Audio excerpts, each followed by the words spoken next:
Всем привет! Мы в парке ледяных фигур. Давайте смотреть и наслаждаться красотой Байкала!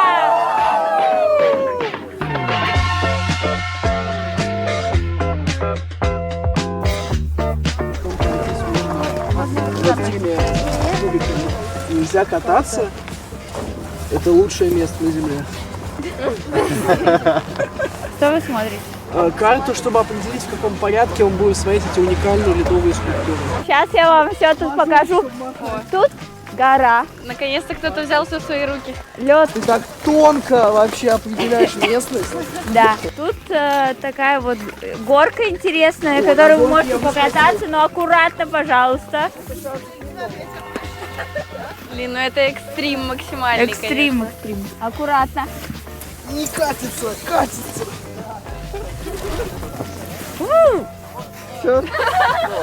Не даю. Давай.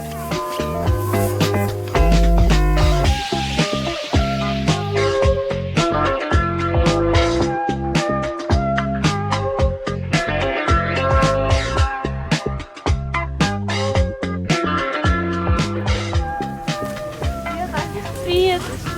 Не хочешь тоже по норкам была? Да я тут посмотрю в целом, мне хорошо видно. После вас, Петр Олегович. Вот это выбрали ракурс, конечно, шикарный. Петя сразу на 3 квадратика растягивается. Слушай, в другую сторону. Вот туда, туда. Я регулировщик. Тяжела и неказиста жизнь народного оператора.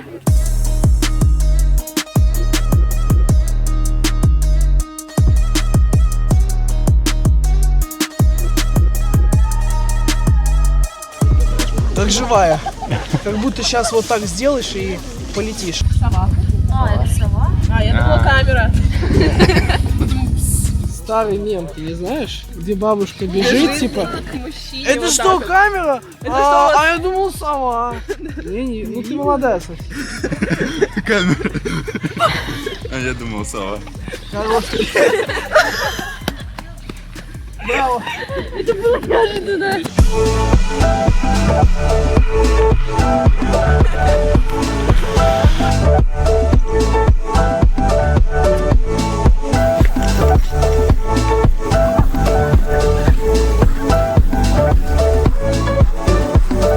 Слушайте, зачем мне это? Я вам отвечу, сама не знаю. Просто он блестит красиво.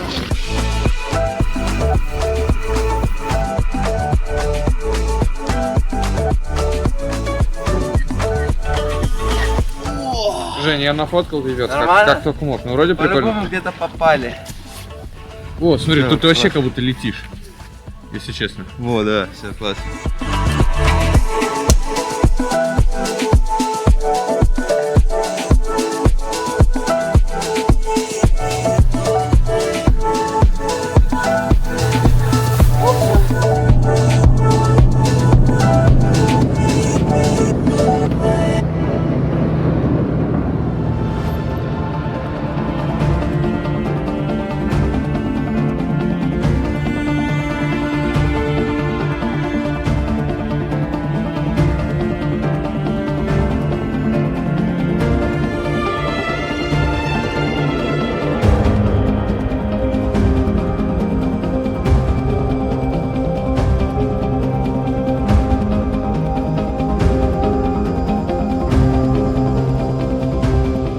Одна из главных достопримечательностей Байкала – мыс Бурхан.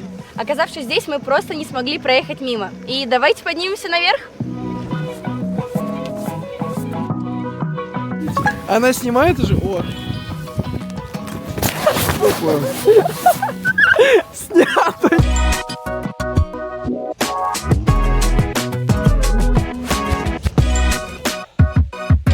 Извините, что видеовлог будет не очень интересный, просто тяжело, реально.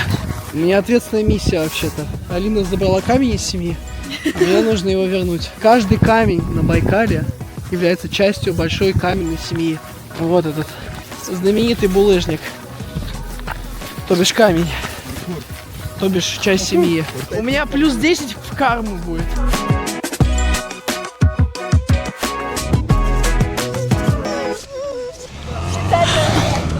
Нет слов, одни эмоции. Ты посмотри, как красиво. Да это просто божественно. Братан, давай пятюню. Давай. Мы уже почти на вершине. Непростое путешествие. Колени болят. Все болит. Вот такие пролетные планы. Это была хорошая идея, что мы пошли сюда. Ты спрашиваешь меня, почему? Да. Ты был удивлен, что я сказала именно хорошая? Да, Ты потому думал, что... я скажу плохая? Потому что это была моя инициатива. Типа я пошел... Я думала тоже об этом. Мы с тобой Да. миндальная связь. Законнектились. Финал истории. Камень почти вернулся в семью. Вот он, момент. Расти большой. Вот мы и на вершине. Только посмотрите, какой отсюда открывается фантастический вид.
На 3 узла.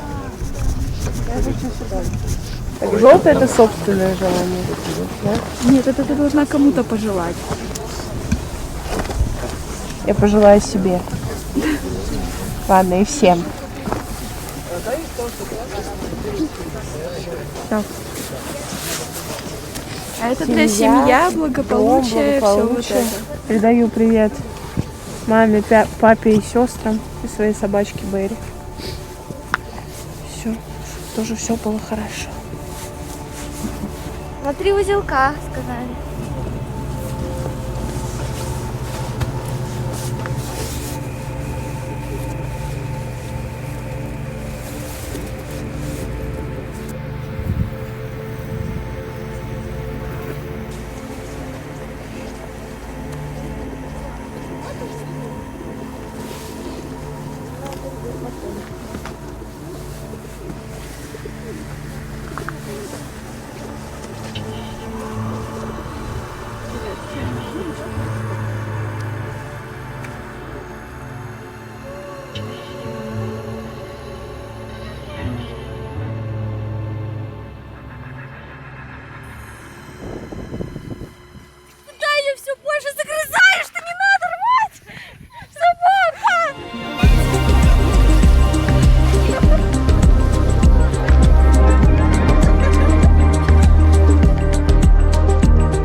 Оказаться на Байкале и пропустить закат было бы настоящим преступлением. Поэтому мы здесь, солнце уже садится, давайте вместе наслаждаться этой красотой.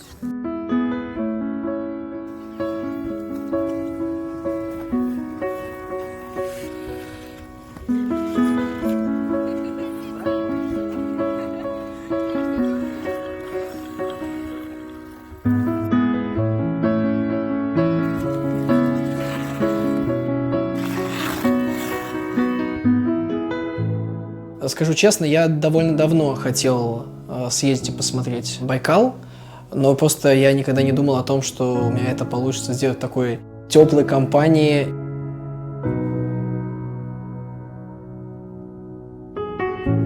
Это, наверное, что-то сравнивается с полетом в космос. Но, наверное, эмоции такие же, когда тело сливается с природой, какое-то космическое пространство, пространство энергии, силы, потому что эта стихия, она, конечно, колоссальная. Просто какая-то магическая атмосфера, и в моменте ты сомневаешься, что ты вообще находишься в реальности, когда видишь такую красоту вживую. Когда мы ездили, смотрели закат, я уже отложила телефон и поняла, что я хочу просто посмотреть, понаслаждаться, запомнить этот вид, запомнить эти ощущения, потому что это правда как в сказке. Меня вот эти просторы поражали.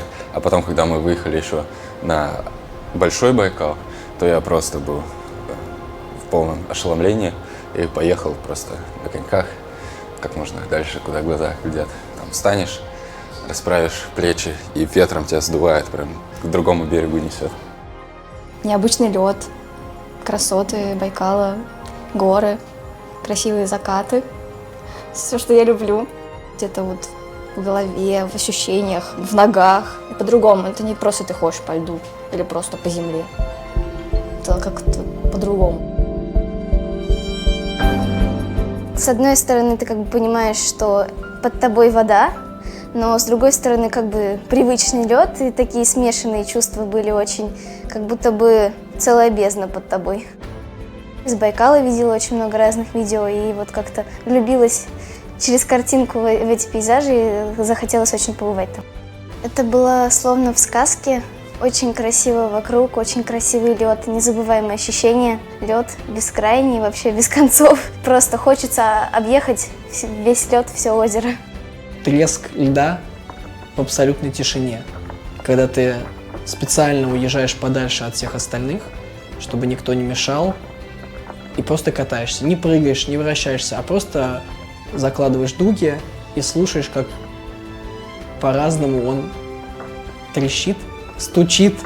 И это вот, наверное, да, самое яркое такое воспоминание.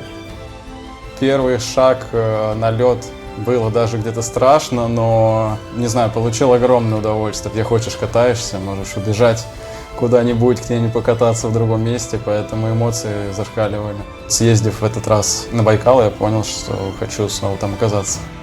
Чуть даже перезагрузка в плане головы. Когда ты катаешься головой, прям вообще отключаешься. И даже когда я катал свою программу, я не столь даже думал о программе элементах, я просто наслаждался тем, что вот сейчас, вот в данный момент я катаюсь на Байкале.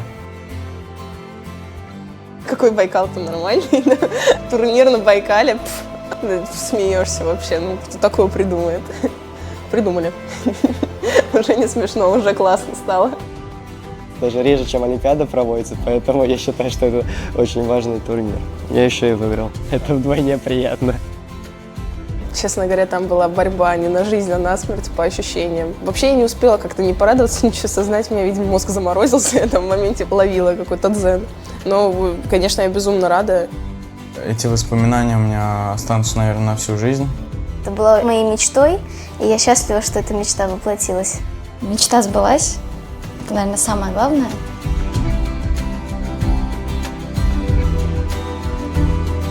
С точки зрения карьеры, я точно могу сказать, что это должно помочь каждому из участников, потому что мы все попали в условия, к которым не были готовы.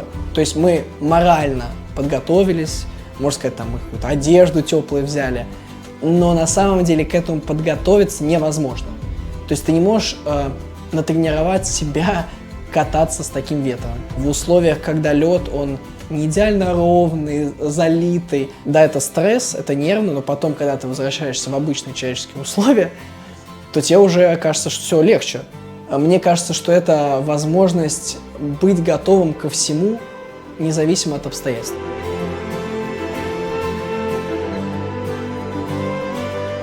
На самом деле хочется уже просто жить, любить, существовать. И когда ты занимался и занимаешься любимым делом, которое тебе приносит плоды в жизни, На Байкале можно реализовать именно как раз-таки ту свободу от этого дела, что у тебя нет каких-то границ. На самом деле магическая история, если люди умеют чувствовать от души как-то свои какие-то моменты, они точно сумеют на Байкале получить кайф и экстаз от того, что они там находятся. Вообще, мне кажется, такое стоит продолжать. В дальнейшем, может быть, какие-то другие интересные места. Будет классно, я думаю, что обязательно стоит двигаться в этом направлении.